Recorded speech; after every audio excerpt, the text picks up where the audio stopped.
will have to discuss the chemical control and coordination of the chapter control and coordination. We have discussed in previous lecture that there is two types of the control and coordination. One is the electrical and another is the chemical in case of the animal. In the case of plant, we have discussed, and we will discuss phytohormones in the next lecture. Because we have discussed only the movement of the plants, that is the trophic and stick. Trophic, that is called directional, and nastic, that is called non-directional. We have discussed thigmotrophic and thigmonastic both on that particular lecture. Thigmotrophic, when a part of the plant touch the obstacle or the substance, if the make a circle round that particular obstacle, then that is called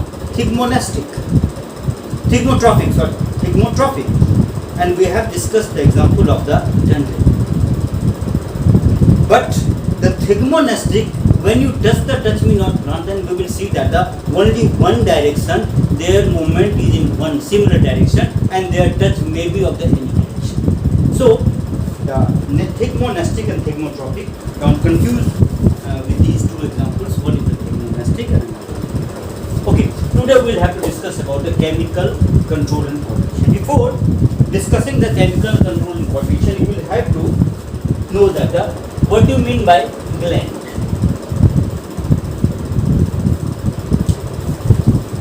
Gland is a modified epithelial tissue to secrete useful substance. If our epithelium modified to secrete certain substance and that is useful for us, then we can say that is gland. And that gland is of three types. One that is called exocrine gland, another that is called endocrine gland, and third one is called heterocrine. Of course, the gland may be of the several types. There are so many types of classification of the gland, but on the basis of the transport of the product either through bloodstream or without the help of bloodstream, having duct. On this basis, we can divide this particular gland into three types. Exocrine glands are those glands, suppose this one is the gland, and this is the target organ, and in between these two, there is a duct. Then we can say that it is exocrine. It means the gland which have duct and they pour their secretion with the help of duct to their target organ for their functioning. That is called exocrine gland, and we know that the liver is the largest exocrine gland. In addition to that, so many exocrine glands are present inside our body, just like all mucous glands are exocrine glands. Other glands present in our alimentary canal, that is called oxyntic cell, is the exocrine gland. In addition to that, a number of exocrine glands are present. Now, endocrine gland. The gland, the same figure, we will just by removing this particular duct. It has no any duct, and this is the target organ for this particular gland. And their product will be through bloodstream. It means when the gland pour their product into the bloodstream, and through bloodstream it will come in contact with the target organ and their functioning will be like this, then we can say that these glands are endocrine glands. These glands are endocrine glands, and the product of the endocrine glands are hormones. We will discuss the characteristic feature of the hormones, and it is actually the chemical messenger.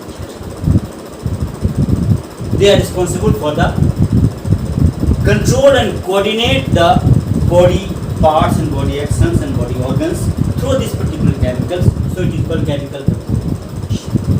And the heterocrine glands, it has been observed in certain glands that the part of the gland pour their product through this, and part of the, suppose this is the target organ of the another part. It means the certain part of this particular gland is exocrine in nature and certain part of this particular gland is endocrine in nature, then it is called heterocrine in nature. And the best example of this particular heterocrine gland is the pancreas. They can release pancreatic juice and pour it inside the duodenum through pancreatic duct. It means they have duct. But in case of the endocrine part, it has been observed that the insulin and glucagon are the main two hormones that will be released from this particular pancreas, and they have no that particular hormones are not carried by the help of the duct, but they will be carried by the help of the blood stream. So we can say that that is the head. Now we will have to discuss what are the characteristic features of the hormone. Firstly, all hormones are organic in nature. We know there are two types of the compound in chemistry, that is called organic compound and inorganic compound, and they all hormones are organic compound nature and having very low molecular weight. The need to accelerate the working, because their function is to either inhibit or accelerate the BMR. Their function is to either accelerate or inhibit the metabolic activity of the body, and they have need of very little amount of that hormones. And after doing their function, they will be destroyed. So the hormone will not be reused. We will discuss with the help of the certain chart that what are the product of the different endocrine glands. We will discuss the location of the endocrine glands, product of the endocrine glands, functioning of the endocrine glands, and hyper and hyposecretion of the endocrine gland with the help of certain chart. But what type of endocrine glands we will discuss? Firstly, we will discuss about the adrenal, thyroid gland. It is the largest endocrine gland. Then we will discuss about the adrenal gland, that is located above the kidney. Then we will discuss about the parathyroid gland. Then we will discuss about the thymus gland. Then we will discuss about the pituitary gland. It is the master gland, because this particular gland is responsible to control the activity of the at least thyroid and adrenal. Then we will discuss about the master of the master gland, that is hypothalamus.